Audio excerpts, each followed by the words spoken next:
नमस्कार, स्वागत है आपका न्यूज 100 लाइव टीवी में और मैं हूं आपके साथ शालिनी। आइए बढ़ते हैं आज की बड़ी खबर की ओर। झारखंड कर्मचारी चयन आयोग द्वारा आयोजित सहायक आचार्य नियुक्ति परीक्षा 2023 को लेकर अभ्यर्थियों ने बड़ा सवाल उठाया है। उम्मीदवार को कहना है कि उन्होंने सभी शैक्षिक और नियामकीय योग्यताएं जैसे स्नातक में न्यूनतम 50% अंक टीईटी परीक्षा उत्तीर्णता और आयु सीमा पूरी की है, लेकिन मुख्य परीक्षा में ओबीसी अभ्यर्थियों ने अनारक्षित वर्ग के बराबर अंक लाने के बावजूद उन्हें यूआर कोड में जगह नहीं दी जा रही।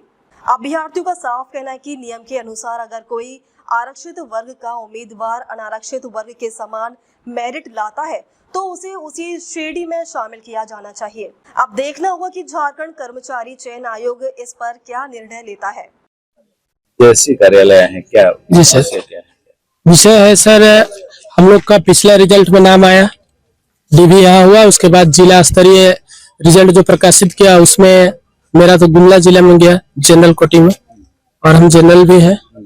इसके बाद जब संशोधित रिजल्ट ये जारी किया, मतलब BC2 और BC1 को मैंने अपना कैटेगरी में लेने के लिए एक नाटक करते हुए सबको छांट के जनरल तक को छांट दिया।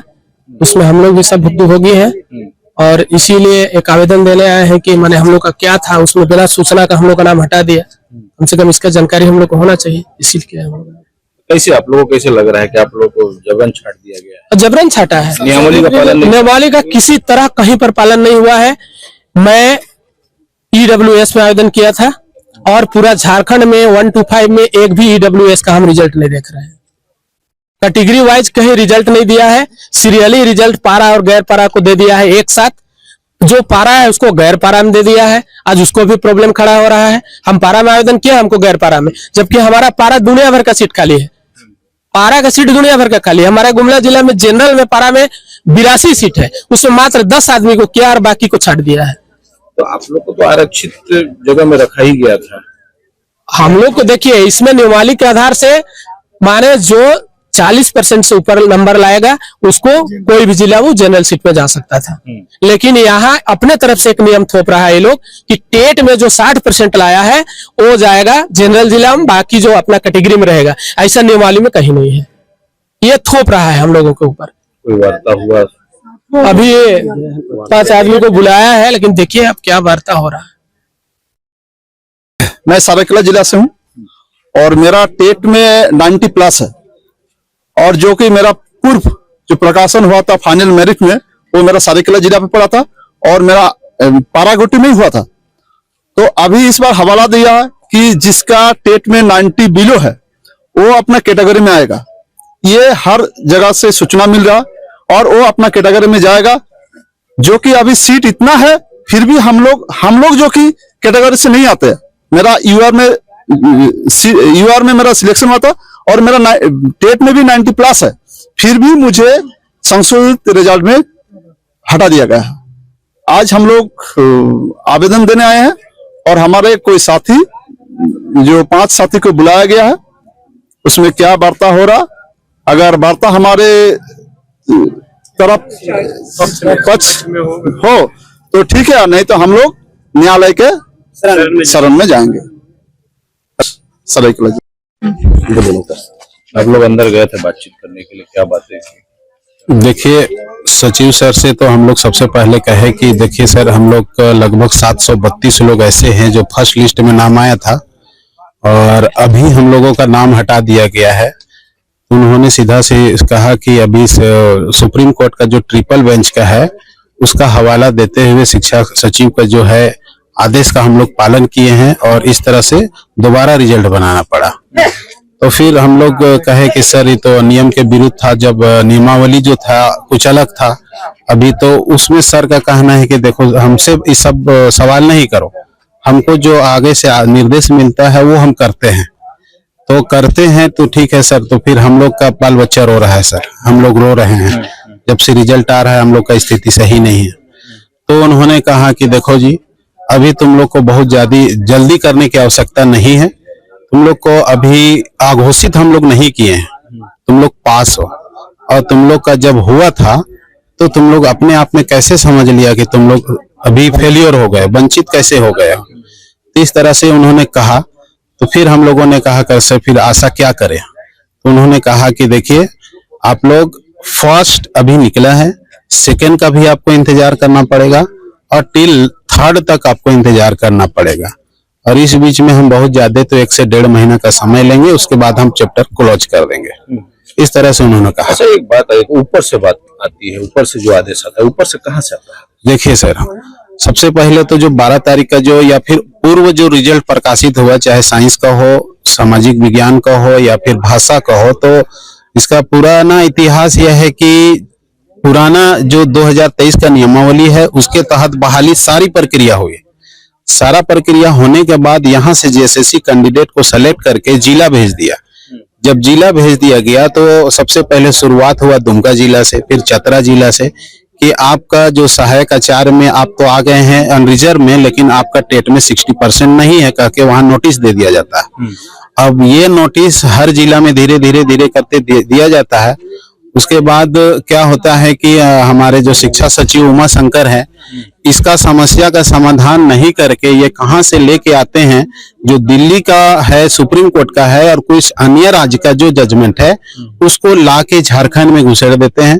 और ऐसा घुसेड़े हैं कि जिन का फर्स्ट सूची में नाम आया था उनको उड़ा के कहां से नया नया कैंडिडेट 248 और घुसा दिए हैं, जबकि ये संशोधित की बात थी।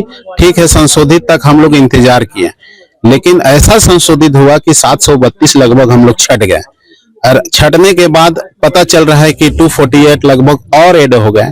तो संशोधन था तो ऐड कहां से हुआ, ये भी एक क्वेश्चन मार्क है।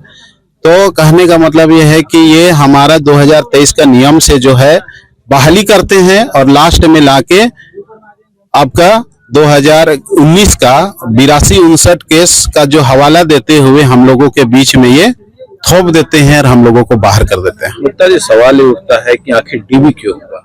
जब सुप्रीम कोर्ट का आदेश का हवाला दे रहे हैं तो डीबी क्यों कराया गया? लोगों का एक लिस्ट जो है क्यों जारी किया गया? इसके पीछे कोई बातचीत हुई? देखिए, इसके पीछे अंदर कुछ बात नहीं हुई, सिर्फ उनका यही कहना था कि हमने अपने स्तर से रिजल्ट जारी किया था, लेकिन शिक्षा के विभाग की ओर से हमें प्रेशर मिला और प्रेशर जो है सुप्रीम कोर्ट का 3rd बेंच का हवाला देते हुए मिला। इसलिए हमको बाधित होकर ये संशोधित रिजल्ट को निकालना पड़ा और उसका जो भी नियम है वो रिजल्ट में मैंने शामिल किया है। और ये भी उन्होंने उस रिजल्ट में शामिल किया है कि शिक्षा सचिव के आदेशानुसार हमने ये रिजल्ट को निकाला है। मतलब ये माना जा सकता है कि जिनका डीबी हुआ है उनका नेक्स्ट जो लिस्ट आने वाला है उसमें उनका नाम है। जी, सर जैसा कहे उसके हिसाब से हम लोग को यही लग रहा है कि, लेकिन जो ऊपर से हैं वही लोग नीचे आएंगे। हम लोग भी इतना सा समझ सकते हैं, सीट कितना है इसमें, ज्यादातर BC1 के कैंडिडेट लोग छटे हुए हैं और BC1 का सीट मात्र मान के चलिए आपका 235 लगभग बचा हुआ है। अब अभी जब आपका फिंगर मिसमैच का डीबी हुआ है, कुछ लोग का पेंडिंग था, कुछ लोग का नोटिस था और हम लोगों का जो रोका हुआ है, ये सभी को मिला के अगर करते हैं तो इनके अनुसार जो है जो ऊपर से है उन्हीं का होगा, बाकी नीचे का है वो तो फिर नहीं होगा। क्योंकि ये जो केस का जो हवाला दे रहे हैं उसके अनुसार समझिए कि जिस दिन BC1 का सीट भर गया उसके बाद जो कैंडिडेट रह गए उनके पास उसका कोई रास्ता नहीं है। इसलिए ये जो नियम लेके आया है जो हमारे जो महान कहिएगा शिक्षा सचिव जो है झारखंड के, वो हम शिक्षकों को बर्बाद करने पे लगे हुए हैं।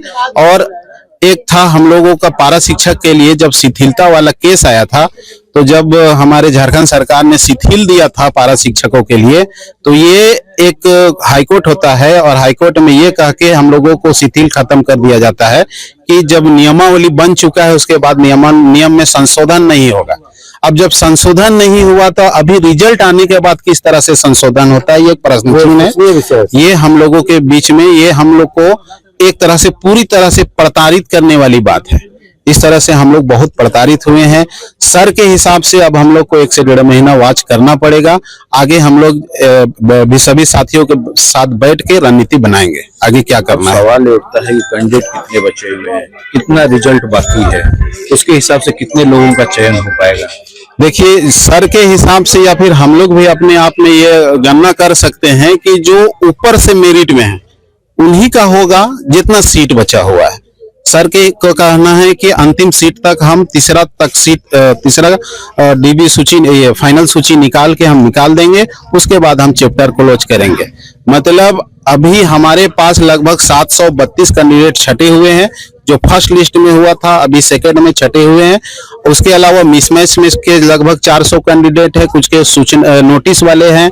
कुल मिला के 1600-1700 कैंडिडेट में हमारे साथ समझिए कि अगर छन के आता है सीट तो ठीक है, नहीं तो फिर हम भी बाहर हो सकते हैं। इस तरह से हम आप आगे क्या सोच रहे हैं? आगे अभी हम लोग बैठ के रणनीति बनाएंगे, आगे की क्या होगी उसको हम लोग विस्तार पूर्वक फिर चर्चा करेंगे, और आगे हम लोग हो सके तो न्यायालय के शरण में भी जा सकते हैं।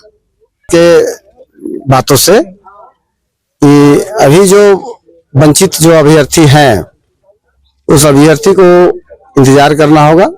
एक दो लिस्ट और बोल रहे हैं सर निकालेंगे, अंतिम सूची बोल रहे हैं तीसरा सूची तक निकालेंगे, लेकिन वही संदेह है कि जो सीटें रहेगी उसी के अनुकूल हमारे अभ्यर्थी उसमें समाहित हो पाएंगे।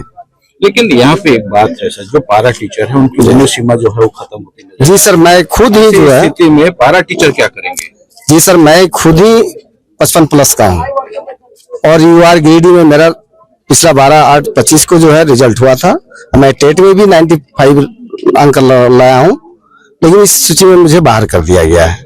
तो मेरे लिए तो बहुत ही आसानी है सर, बहुत पीड़ा है मुझे। अब कहना है कि अगर इधर से अगर मान लीजिए एक दो जो लिस्ट और निकालने की बात कर रहे हैं सर, अगर नहीं आता है मेरा नाम तो मैं न्यायालय की शरण में जाऊंगा, इससे ज्यादा और कोई उपाय नहीं है। ऐसे मेरे बहुत सारे साथी हैं जो इस तरह के जो है 95+ रखने के बाद भी वंचित है।